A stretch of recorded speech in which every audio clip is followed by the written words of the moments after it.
It was a dark, cold night. The streets were silent, the alleys empty.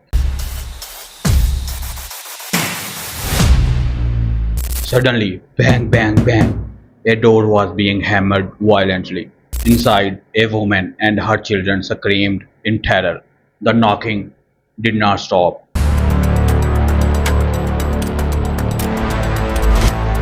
A few plain-clothed men walked in, and just like that door never opened again. No charges, no warrants, no trial. All anyone hears the next morning is the Gestapo took them. In this video, we will uncover the truth about the Gestapo, where it did come from, who created it, what exactly did it do, who used it as their personal weapon.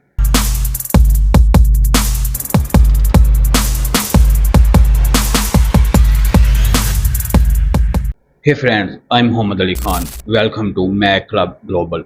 And I hope you stay with me till the very end because this story will shake you up. So let's dive in together.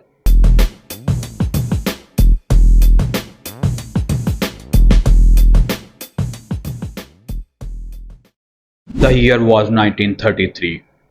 Germany was a volcano of political chaos. Hitler's Nazi party had taken control, and Germany, once a democracy, was slipping fast into a brutal dictatorship. Now, here's something worth thinking about. Dictatorship may look powerful from the outside, but inside they are fragile, terrified of the very people they rule.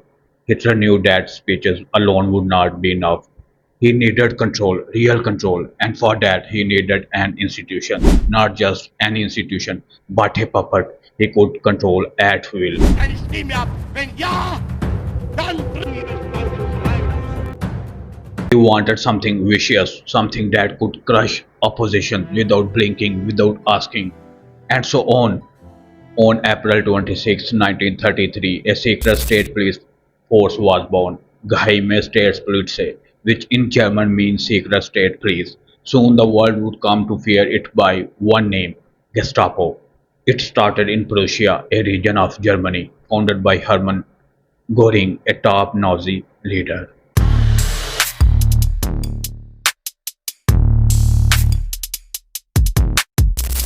But Göring would not stay in control for long. In 1934, the reins were handed over to Heinrich Himmler, head of the infamous SS, and under Himmler, the Gestapo did not just grow, it became a state within a state. No courts, no accountability, no rules, and that's exactly how they wanted it. The mission was crystal clear: protect the ego of a dictator. That's right. If you even thought differently from Hitler, if you whispered a doubt, if you disagreed over a tea, you were the enemy.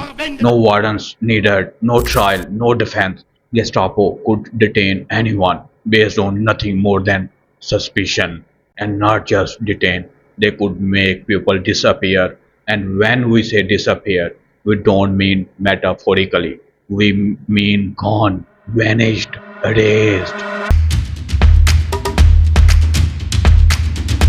Gestapo built a system powered by two things: fear and betrayal.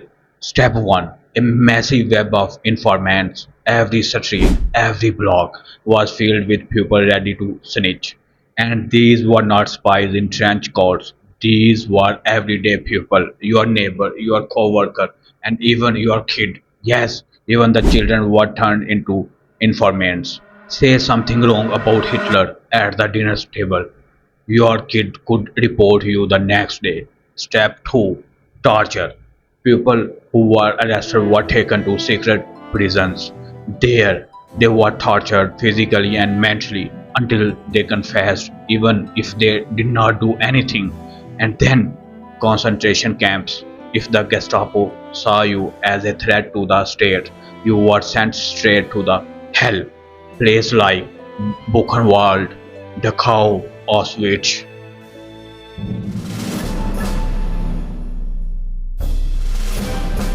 These camps were not just prisons, they were factories of pain. People were worked to death, starved, and executed. So let's talk about real people and real incidents. Martin Niemöller, a Christian pastor who dared to speak up. He was arrested in 1937, spent 7 years in Dachau, never saw a courtroom. He later wrote those haunting lines. First they came for the Jews, and I did not speak out because I was not a Jew. Then they came for the socialists, and I did not speak out because I was not a socialist. Then they came for me, and there was no one left to speak for me. Then there was Alice, an ordinary woman in Berlin. She called a friend and said, I think Hitler's taking us in the wrong direction. A neighbor overheard, reported her. She was taken away, never seen again. And yes, there were children in the Hitler's youth who reported their own parents for not praising Hitler enough at home. But remember, every tyranny has an expiry date. Every darkness has a dawn. In 1945, World War II ended. Hitler killed himself. The Allies stormed Berlin, and the truth came pouring out. The Gestapo office was raided. Thousands of files were found. Names of innocent people who never came back. At the Nuremberg trials, the Gestapo was declared a criminal organization. So here's the big question. Is the Gestapo really gone? Because let's face it, Gestapo was not just a group. It was a mindset, a doctrine, one that says silence the truth, kill the question, rule with fear. If today, anywhere in the world, someone is arrested without proof, freedom of speech is crushed, or critics are labeled enemies of the state, then that's not history repeating, that's Gestapo still breathing. It teaches us that when we stay quiet, tyrants grow louder. So next time you hear silence or see someone disappear without a trace or hear of someone jailed for asking questions, ask yourself, is that door slamming shut once again? Because if we don't learn from history, it has a funny way of showing up in a new uniform. Gestapo is gone, but the fear, the control, the oppression, they still find ways to survive. And if you are not awake now, maybe you will be next knock on the door. Yeah, that was a chilling truth about the Gestapo, a monster born out of dictatorship that turned law into a weapon and silence into a crime. I'm Muhammad Ali Khan, and I believe history is not just for listening, it's for learning. If this story moved you, share your thoughts in the comments below.